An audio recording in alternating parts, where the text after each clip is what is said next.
Happening now, for the first time in history, a former president is facing felony charges. In a New York courtroom, we saw former President Donald Trump plead not guilty to 34 counts of falsifying business records. But the DA says led him to pursue these charges and the fallout this morning. Plus, we have the latest from Mar-a-Lago, where Trump delivered a blistering speech lashing out at the charges, the prosecutor, and even the judge in this case. What Trump's attorney is telling NBC News this morning. Also happening now, parts of the Midwest are waking up to severe storms and tornadoes. Some areas already seeing significant damage. We're on the ground with the latest and what's in store today for the millions of people in the storm's path. Thanks so much for starting your Wednesday morning with us. I'm Zinklea Samoa. I'm Stephen Romo. Joe and Savannah are on assignment. There is a lot to get to, and we want to begin this morning with the latest on the felony charges against former President Trump. It was uncharted territory for the country as Trump became the first former president to be arraigned on criminal charges. The proceedings took place yesterday in Manhattan Criminal Court. These images were taken by photographers who were allowed inside the courtroom before that hearing started. During the arraignment, prosecutors talked about the charges against Trump before he left the courthouse and flew back to Mar-a-Lago, where he later spoke publicly about those charges with supporters. Manhattan District Attorney Alvin Bragg, meanwhile, also discussed that case after the hearing. At its core, this case today is one with allegations like so many of our white-collar cases. Allegations that someone lied again and again to protect their interests and evade the laws to which we are all held accountable. We have full team coverage this morning, including NBC's Ken Delanian and legal analysis from former prosecutors coming up a bit later. We begin with NBC News correspondent Vaughn Hilliard from West Palm Beach, Florida. Vaughn, good morning to you. We finally got a look at that indictment. So talk to us about this case the Manhattan DA laid out yesterday and the charges that Trump is now facing. He is now facing 34 felony counts for the falsification of business records, according to the prosecutor in this case, Manhattan District Attorney Alvin Bragg, who this is an office that for years now had been investigating the details and the evidence and the witness testimony around these allegations. But it wasn't until yesterday in which Donald Trump finally went to Lower Manhattan before the judge and had this indictment against him read. I want to let you hear from the District Attorney Alvin Bragg a little bit more of what he said after Donald Trump had left the courtroom. Take a listen. Donald Trump, executives at the publishing company American Media Incorporated, Mr. Cohen, and others agreed in 2015 to a catch and kill scheme. That is, a scheme to buy and suppress negative information to help Mr. Trump's chance of winning the election. These are felony crimes in New York State, no matter who you are. For Donald Trump and his defense team here, there are details that are laid out in the statement of facts that are separate from the indictment itself here, and there's a question as to exactly what state law violations the attorney or the district attorney is alleging that Donald Trump violated as part of this scheme to falsify the business records related to at least the Stormy Daniels hush money payment arrangement in which Donald Trump reimbursed his then fixer and lawyer, Michael Cohen, for $130,000 to silence Stormy Daniels and her story ahead of the 2016 election. But this is ultimately going to play out now in the court of law. The next hearing is set, though, not until December 4th. A long way to go. We did learn a lot yesterday, but a lot of questions here, Vaughn. Also want to talk about Trump's, he spoke last night, his speech last night after the arraignment. He continued his attacks on DA Alvin Bragg, also talked about the judge, also lashed out at the other investigations ongoing against him. So what more did he have to say? Yeah, for Donald Trump, you know, a defendant is limited in what they can say inside of the courtroom until they were to decide whether to take the stand or not as a witness. But for Donald Trump, that is where he returned in less than 6 hours after being inside of that courtroom in Lower Manhattan. He was up on stage in front of a couple hundred folks at his private residence, at his private club, Mar-a-Lago, to go on the attack against the prosecutor over who has pressed these charges against him, but as well as the judge who is the one overseeing this case in New York. I want to let you hear directly from the former president himself. Take a listen. Incredibly, we are now a failing nation. We are a nation in decline. And now these radical left lunatics want to interfere with our elections by using law enforcement. We can't let that happen. Now, to note, Donald Trump has a long history of trying to undercut the credibility of anybody who has investigated him or prosecuted him, or any judges who have overseen his case or ruled against him in unfavorable ways. And so this is straight out of his playbook of trying to play offense and undercut, at least in the public mindset, that the claims against him are illegitimate and that this is prosecutorial misconduct and political persecution, in his own words. Vaughn, I just have a few seconds left here, but I want to know what's next in his case. You mentioned the next hearing in December. What else? Right, December 4th is that next hearing, and there's a reality that the primaries for the 2024 presidential campaign will be in February. So there is a chance that the trial could run parallel to these criminal proceedings, which is not what Donald Trump wants, but it may be the reality that he is looking at. Stephen? A long way to go. All right, Vaughn Hilliard, thank you. Now let's bring in civil rights attorney and former prosecutor Kristen Gibbons-Fendon for more. Kristen, good morning. So what do you make of these charges, 34 counts of falsifying business records? What exactly is at stake here? And what does the prosecution need to do to ensure this is not a failed case? Well, the prosecution in their statement of facts really outlines some key and critical elements that they probably will focus on. I think one of the other things that's really crucial about this case is that we're dealing with business records, and so it's going to be a very concrete document-based case. But really, in order for the prosecution to jump it from a misdemeanor to that felony count, which will carry with it higher penalties, including higher fine or jail time, they really have to show that it was with the intent to commit some type of crime, whether it be election campaign laws that violate state and federal laws, or whether it be tax fraud. But they're going to have to prove all of those things. And the hush money payments, particularly the catch and kill stories, they're going to put on several individuals. It may range from Karen McDougal, obviously Stormy Daniels, as well as this doorman who remains unnamed at this point. But those are some of the things that they're going to really have to do to make sure that this is not a fail, because they don't want to heavily just rely on Michael Cohen, who has his own credibility issues given his prior guilty plea. Yeah, and that's an important distinction. The intention matters. I know, Kristen, we're hearing from Trump's attorney this morning. Joe Tacopino actually joined our Today Show to discuss the indictment, including how he's handling the judge's warning to Trump against making comments about the DA and about the judge himself. So first, let's take a listen. It's not for me to tell him how to act. Of course, he's going to comply with the judge's rulings and the law, and he has, by the way. That's why the judge didn't come close to giving a gag order yesterday or even admonishing him. But I understand what you're saying, but there's no issue here. Yesterday was actually an incredibly peaceful day. So there we heard Tacopina say it's not his responsibility to handle what Trump says, but could it be if a gag order is called for down the line? What does the judge take into account when issuing an order once a warning has been given? Yeah, you know, the judge did stop short of issuing a gag order. And I think one of the delicate issues here that's going to be critical is that Donald Trump is running for president. So it's going to be a really delicate situation here, because the judge is not going to want to hamper or impair Donald Trump's ability to run for president, but he also wants to make sure that he has a clean case. And so it's going to be really important to the extent that is it an attorney's obligation to keep their client from speaking?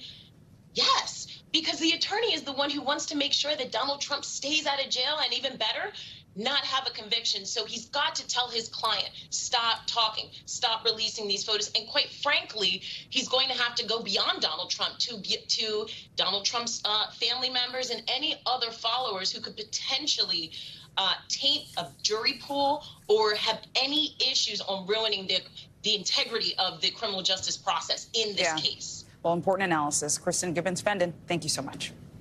Well, while the former president's indictment was unprecedented, he's also facing at least 3 other criminal investigations. For more, we're joined by NBC News Justice and Intelligence correspondent Ken Dateline. So, Ken, this Manhattan case, just one of several. We've also got the case in Georgia looking into these alleged attempts to try to change the outcome of the 2020 election in the state. We've also, of course, got the special counsel, Jack Smith, overseeing 2 investigations of his own, one into the former president's actions around January 6th and the other, the handling of those classified documents. So what is going on with these other cases?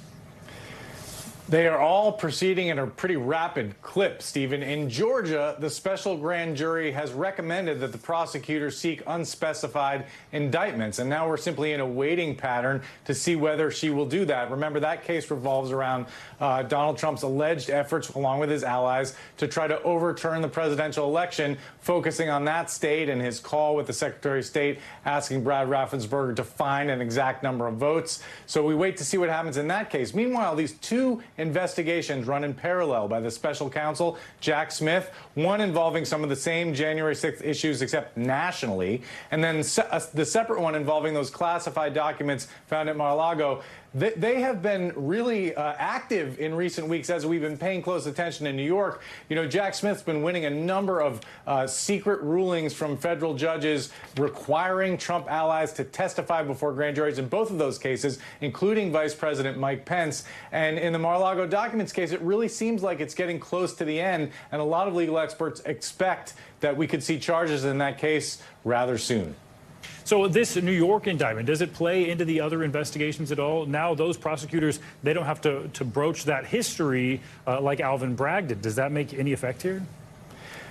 At the margins, I agree with you that it does take a little bit of pressure off Attorney General Merrick Garland if he has to at some point decide whether to go forward with charges recommended by special counsel Jack Smith. He knows he's now not approving the first ever criminal charges against a former president. But when I talk to people at the DOJ, they say, look, we're not paying attention to this stuff. And New York is irrelevant to us. We're deciding this case on the facts and the law and a host of important considerations that have nothing to do with New York. So really, this New York case, I think the extent that it weighs on these other cases is a matter of more of scheduling. And if Donald Trump ends up facing a number of different criminal cases in different venues, that's going to be a real challenge for his legal team. All right, a lot more to come. Ken Dateline, thanks so much. You bet. We're turning now to extreme weather in the Midwest and the South. This morning, over 60 million people from the Mississippi Valley into the Great Lakes are at risk for severe storms, with the forecast predicting strong tornadoes, large hail, damaging gusts, and torrential downpours throughout the day. This comes as states are still trying to recover from the deadly weather that hit over the weekend. NBC News correspondent Maggie Vespa joins us now from Chicago. Maggie, good to see you. So several people are waking up to thunderstorm warnings this morning. Talk to us about that and what people should expect today. Yes, and Clay, as you can see, this storm is kind of moving into the Chicago area as we speak. You and I spoke about an hour ago. It was much clearer than this. It's gotten dark since. The wind has picked up and the rain is starting to fall. But I want to show you also the update that we just got from farther south in Glen Allen, Missouri. New drone video just into our newsroom showing us unbelievable destruction on the ground there. Missouri Highway Patrol confirming an active search and rescue is underway in Glen Allen. Again, this is just south of St. Louis, Missouri. Multiple injuries and fatalities confirmed by Missouri Highway Patrol, and multiple, as you can see, buildings destroyed in that rural community. And again, this just the last thing anyone in this battered and beaten section of the Midwest needs after the recent severe storms that we've had striking this part of the country and down into the deep south as well. So another round of severe weather making its way through. Sinclair. Yeah, really alarming, and hoping you stay safe out there as well, Maggie. We know there have been reports of a tornado in Missouri. What can you tell us about that? Yeah, so that's the one that we're talking about right now in Glen Allen specifically. Again, that's just a couple of hours south of St. Louis, and we had reports of a tornado touching down there. That's the one where we're seeing the massive destruction in the rural area, and again, multiple fatalities and injuries at this point. We've also had tornadoes confirmed in parts of kind of central Illinois down toward Peoria, Bloomington, Normal, even kind of into Champaign-Urbana territory, Fulton County, Illinois, which is about 3 hours south of where we are in Chicago, reporting destruction and possible injuries in that part of the state as well. So again, multiple sections of the Midwest, especially just a little bit south of Chicago, where we are already reporting, again, tornadoes touching down, damage, destruction, and in Missouri specifically, we're now hearing injuries and fatalities. Sinclair. And Maggie, this comes as many are still recovering from deadly storms over the weekend. So how are people responding and what recovery efforts are being put in place right now? Yeah, people are frankly exhausted, as you can imagine. I mean, we've been covering this in depth. First, going back almost 2 weeks, we were in the deep south in parts of Mississippi into Alabama and Georgia. They were ravaged by tornadoes there, dozens of injuries and deaths in that part of the country. And then also in the Midwest, kind of moving up into Arkansas, Illinois, Indiana. We had, again, that round that you're talking about late last week into the weekend of more tornadoes, leaving damage, destruction, and again, injuries and deaths in this part of the country. So multiple rounds over the last couple of weeks, this being the latest. This one started late yesterday afternoon into the evening hours, and now we kind of have this second band moving as we speak. Yesterday, the governor of Arkansas saying they were rushing to clean up debris from the last round of storms, knowing this latest round with these severe winds was coming in, hoping to minimize this next round of damage and flood. Fingers crossed there, Maggie. Thank you so much. All right, serious concerns with that severe weather. So let's get to meteorologist Michelle Grossman. Good morning, Michelle. What's the latest on the radar? Good morning to you both. Well, radar is still really lit up. We are watching a lot of storms. This is a very strong cold front that's moving through really warm air, temperatures in the 80s and 70s, even in the 90s, further to the south. So we're looking at those storms on radar this morning, and it's stretching from portions of Michigan, Wisconsin, through Illinois, down through portions of the southern plains. You can clearly see where that front is as it's making its way to the east. Lots of rain. Also, we're looking at the chance for some flooding, really electric with the lightning. We do have severe thunderstorm watches. That's where you see the yellow boxes. The pink is a tornado watch. We have several of those as well. And we're going to continue to watch this as we watch this cold front move off to the east over the next several hours. So we're not done with it yet. It's going to take some time. And really on Thursday, we still have the chance for seeing some strong storms in portions of the mid-Atlantic. But for today, we're going to watch those storms racing to the east along this really potent, strong cold front. The threat extends from Michigan to Louisiana, as I just mentioned, even to portions of Texas as well. We could see some really heavy rain over the next couple of days there. I'll show you that in just a minute. Then tomorrow, strong storms are likely in the mid-Atlantic as this cold front moves through, soaking rainfall along the west coast. We're going to see rainfall rates of 2 inches per hour. In some spots, it's pulling that moisture off the Gulf. It's sort of just wringing it out, and that's why we're seeing all that moisture. Still by Friday, talking about this cold front, you notice it's sinking to the south, but it's sinking slowly. So showers and storms drenching parts of the southeast, and we will have a flood risk for coastal Texas and also Louisiana. So this story is not done with yet. We're going to talk about this over the next 2 days as well. Here's your severe threat for today. 62 million people at risk. A few strong tornadoes, damaging hail likely. Large hail. We had pictures yesterday a baseball-sized hail, winds gusting up to 60 miles per hour. But within any of those storms, especially a tornado, we could see winds much higher than that. So where you see the orange, that's an enhanced risk. Detroit down to Fort Wayne, Indianapolis, Paducah, Memphis will likely see some storms as this moves off to the east. Also a slight risk where you see the orange. Talking about those rainfall rates, those brighter colors, the darker colors, where we're seeing the reds, oranges, that's where we could see locally 6 inches of rain. This is going to be on top of saturated ground, so we will be watching out for some flash flooding, some flooding, general flooding. Back behind this cold front, we're seeing really cold air, so winter light temperatures. And guys, we are tracking blizzard conditions in the northern plains as we go throughout today into early tomorrow morning. Back to you. Michelle, thanks so much. Well, the FDA has reportedly set to announce plans to approve a second updated COVID booster. According to the New York Times, the authorization for that shot is expected to come over the next few weeks. People 65 and older would be able to get it as soon as 4 months after their last shot. But according to the CDC, less than 17% of the population actually chose to get that booster shot, which was approved back last August, just 17%. Yeah, and a really important development for a lot of people who are at risk still of COVID, still very present. Right, especially those we mentioned, age 65 and older. Welcome back. This morning, tensions in Jerusalem are running high after a series of violent escalations between Israelis and Palestinians. Yeah, overnight, Israeli police stormed the Al-Aqsa Mosque, the third holiest site for Muslims who are marking the holy month of Ramadan. Militants in Gaza responded with rocket attacks, setting off a wave of Israeli airstrikes on Palestinian territory. NBC News correspondent Raf Sanchez joins us now from Jerusalem with more on this. Raf, all this comes during one of the holiest times of the year for Muslims, Jews, and Christians. So walk us through what triggered this latest round of violence and why did the Israeli police storm that mosque? Yeah, guys, good morning. We're looking out over the Al-Aqsa complex. It is peaceful right now, but this morning it was anything but. Israeli police say they stormed into the mosque because young Palestinian men had barricaded themselves inside with improvised weapons like rocks and fireworks, and it led to these almost unbelievable scenes. You can see Israeli police in riot gear hitting people with nightsticks inside this holy site. You can see Palestinian men shooting fireworks inside the mosque itself. And you can hear Palestinian women screaming, "Oh God, oh God." And the reason these Palestinians were inside the mosque overnight, they say, is that they were preparing to defend it from Jewish extremists who they fear were preparing to sacrifice an animal here to mark the start of Passover, which sounds crazy. It sounds like something from the Old Testament. But a fringe Israeli extremist group has been offering as much as $8,000 to any Jew who does successfully sacrifice an animal at this spot. And that is something that Palestinians see as a completely unacceptable desecration of the mosque. Guys. Raf, really disturbing images you're talking about. Help us to understand why this site in Jerusalem is so important, both to those who are Jewish and those who are Muslim. What is the status quo agreement in place, and is it being adhered to? Yeah, so the status quo agreement is this fragile deal that governs how this holy site is shared. And remember, to Muslims, this is Al-Aqsa. This is the third holiest site in Islam. To Jews, it's the Temple Mount. It is the holiest site in Judaism.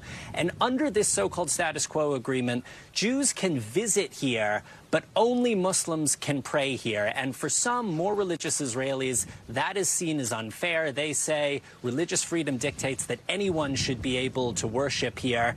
And in recent years, we have seen ever larger numbers of religious Israelis coming to visit the site, including some provocative visits like the one earlier this year by a far-right minister from Netanyahu's government, a visit which really raised tensions here in the Middle East, guys. All right, Raf, so you've told us about some pretty shocking stuff here. So what's the reaction been like there in the region and from the U.S.? So we've heard condemnation from Israel's Arab neighbors, including from Jordan, which is important because the Jordanians actually administer this site.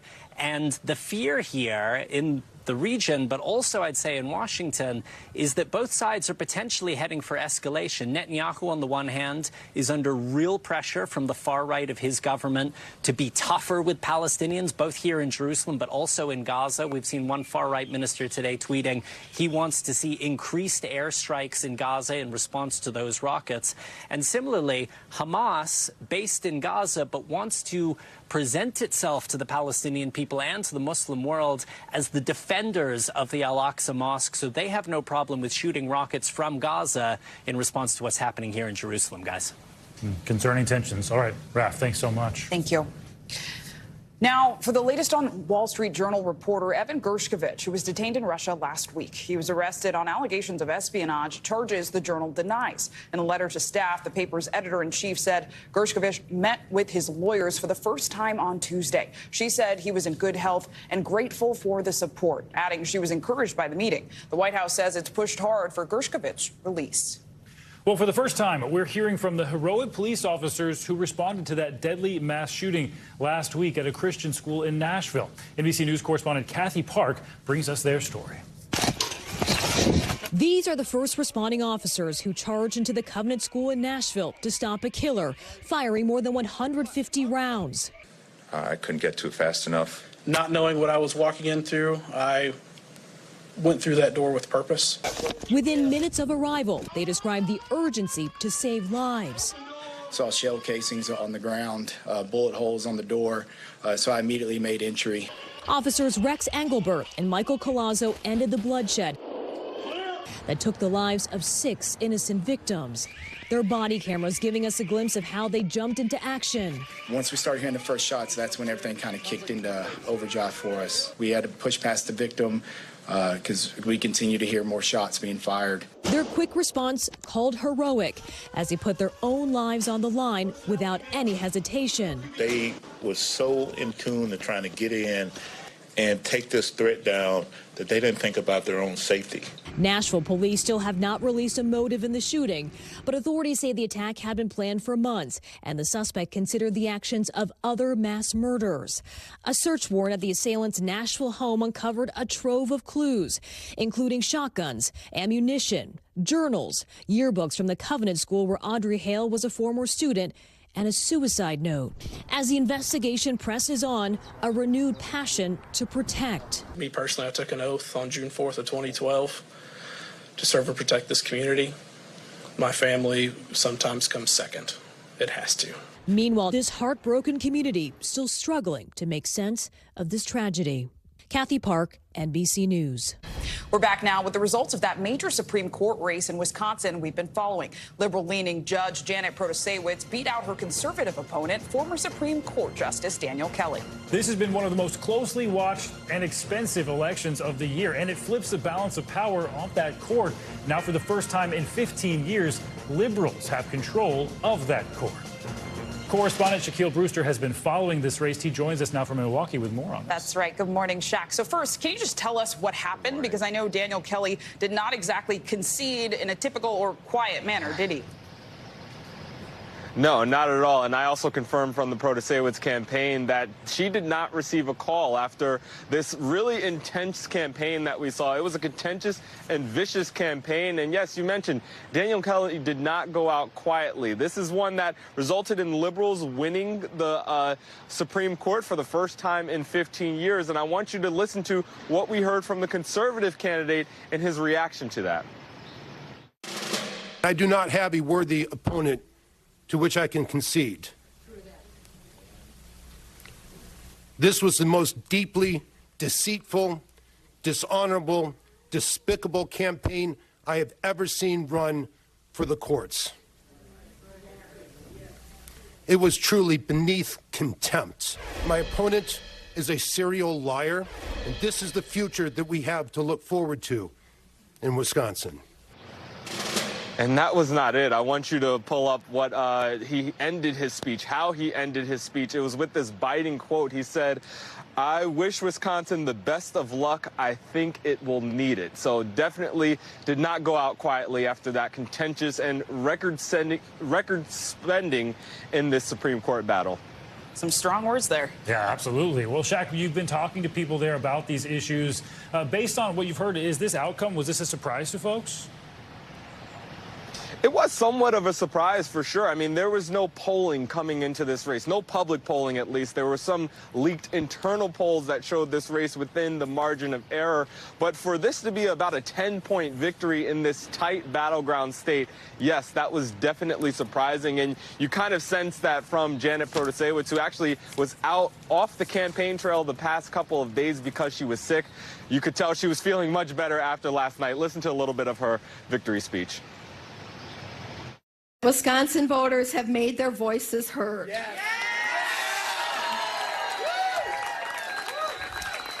They've chosen to reject partisan extremism in this state. Too many have tried to overturn the will of the people. Yep. Today's results show that Wisconsinites believe in democracy and the democratic process. Yeah. This is a race that will have implications not just here in Wisconsin, but really throughout the country. And that was a message I heard a lot last night, that voters wanted this message to be sent across the country. And Jack, briefly here, what does Wisconsin's now liberal-leaning court mean for the 2024 presidential election and also just the future of the state?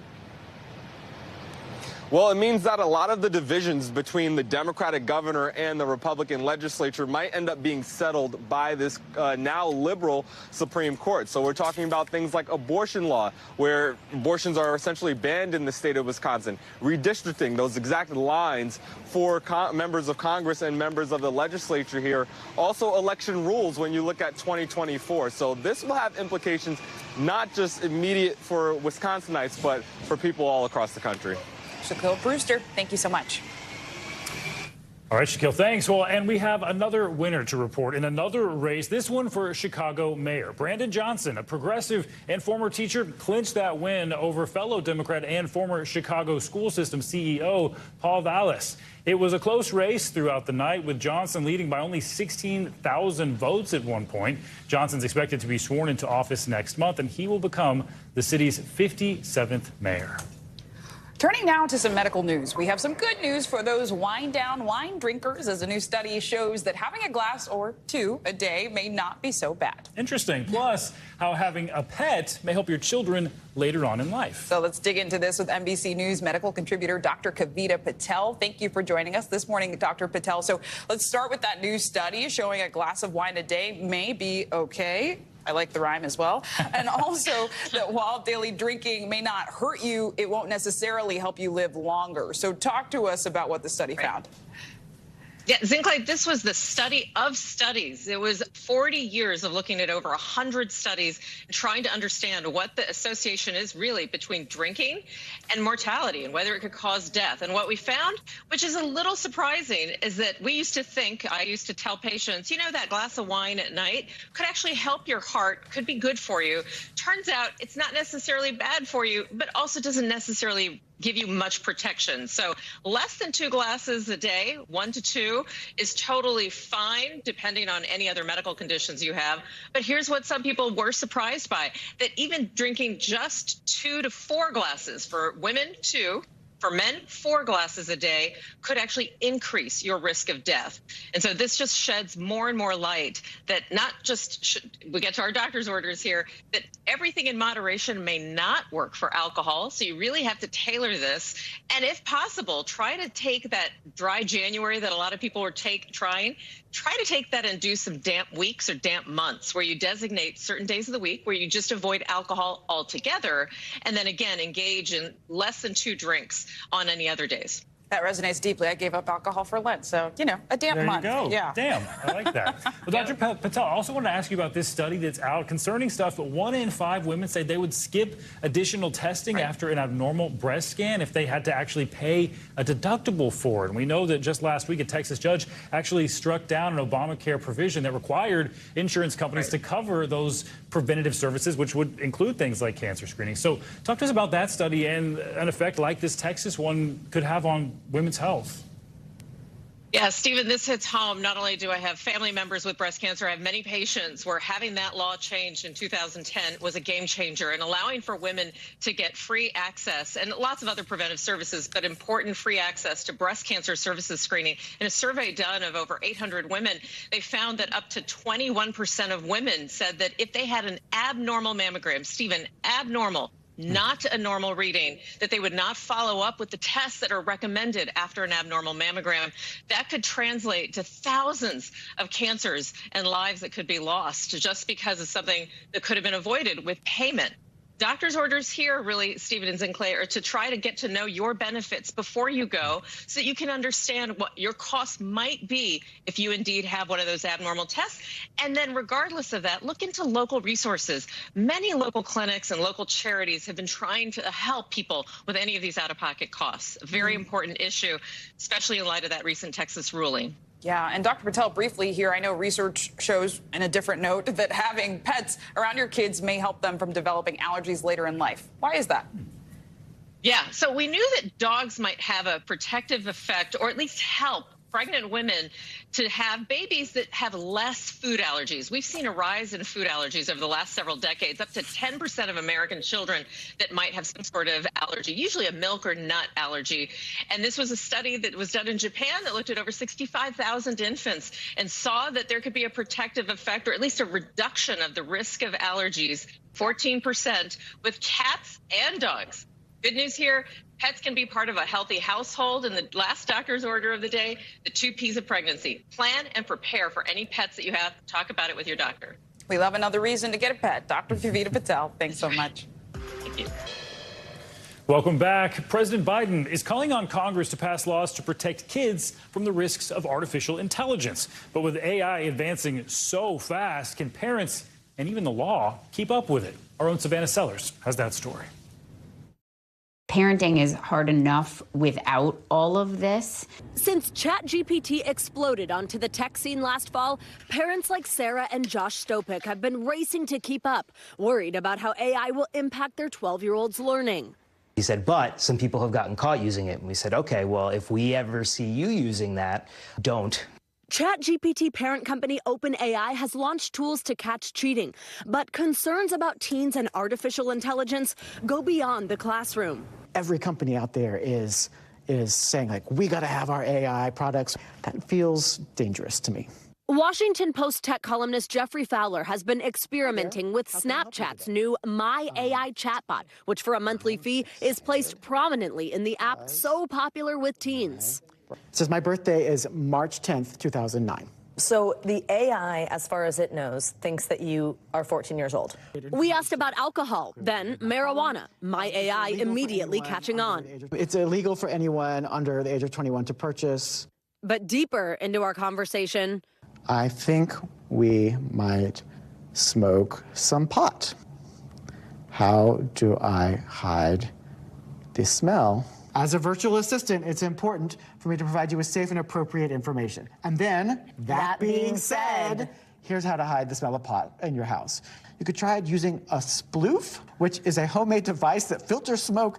Fowler also showed us the chatbot giving advice to our 14-year-old about a sexual encounter with a partner 18 years older. But how do I make it romantic? Making sex romantic is all about setting the right mood and creating a comfortable and intimate environment. OpenAI, whose ChatGPT powers Snapchat's bot, says it is constantly training its models to make them safer. Snapchat reports that only 0.01% of My AI's responses were deemed non-conforming, but the company announcing new safety measures, saying it will temporarily restrict Snapchatters' access to My AI if they misuse the service, more consistently take the user's age into account, and allow parents to see if their teens are communicating with My AI and how often. But parents remain concerned guardrails will only go so far. If he wants to or his friend wants to, they're going to figure it out. Savannah Sellers, NBC News. And the use of artificial intelligence is expanding into all kinds of fields, including advertising and fashion. Levi's is facing backlash after announcing it would use AI-generated models. NBC News correspondent Valerie Castro has the story. Levi's getting ripped apart online over plans to use AI models to increase diversity. The iconic denim company announcing an unconventional new partnership with AI company La La Land AI to build AI-generated models, a pilot to be tested later this year.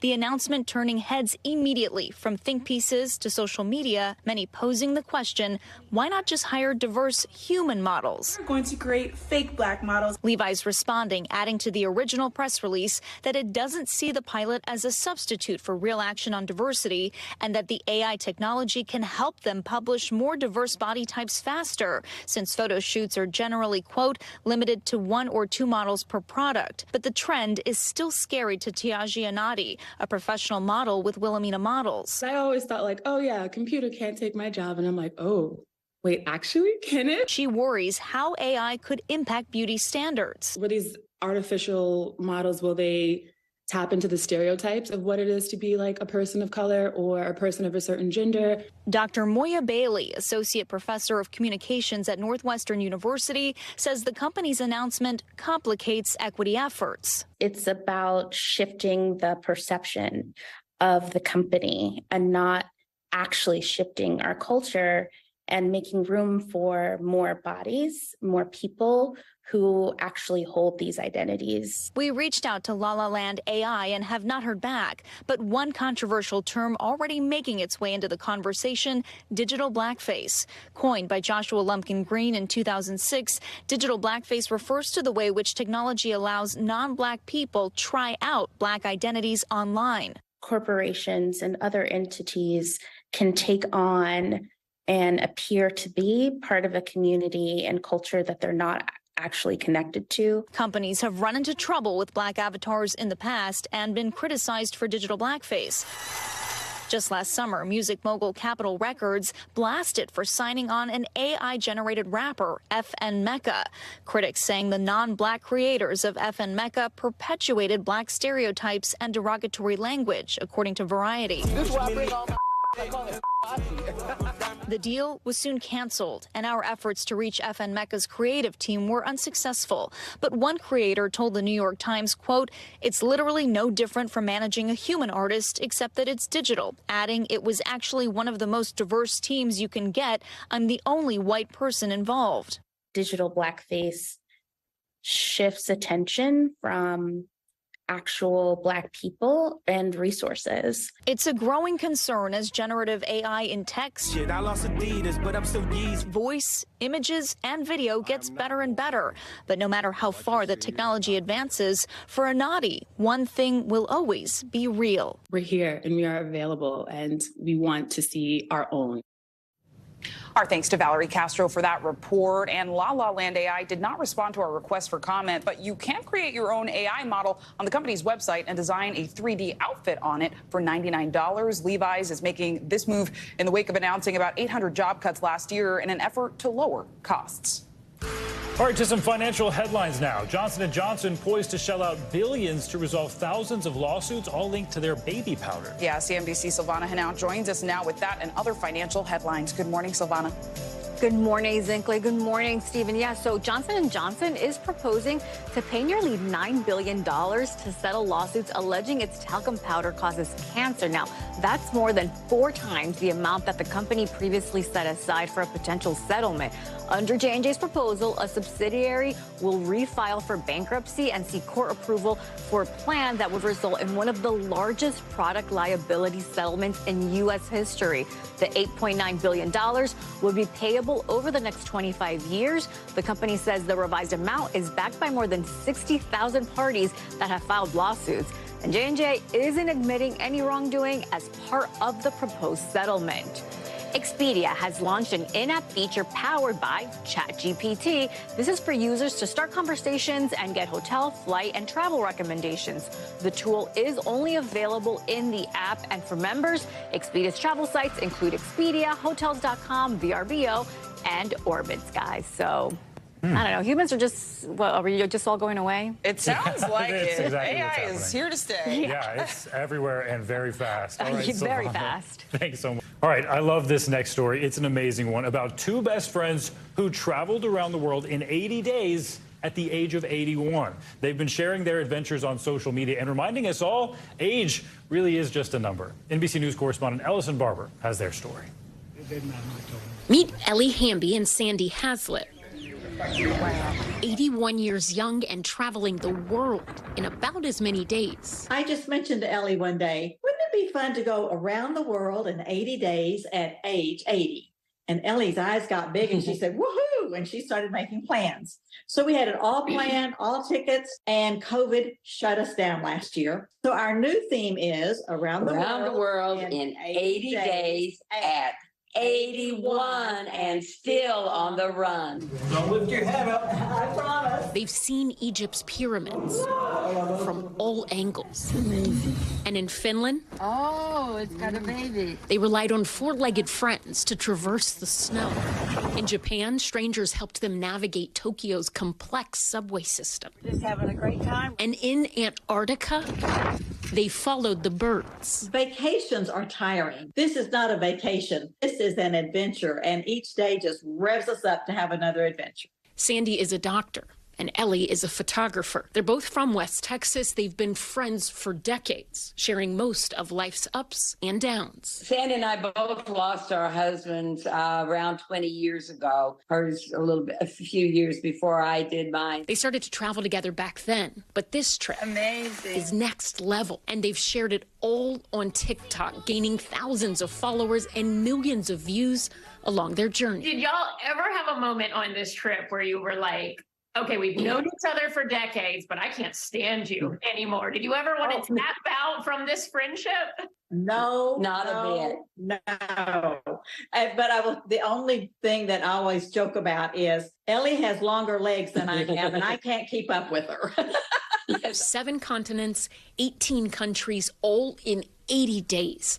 Their final stop, the Grand Canyon. Sandy and Ellie from the Grand Canyon. But this isn't just a story about where Ellie and Sandy have been. It's also about the steps they took towards an unknown. And this is what I always advise. Get up out of that easy chair, step out of your comfort zone, make some plans, and live. Don't be afraid to dream. Don't be afraid to step out and do things. And we always say that age is only a number.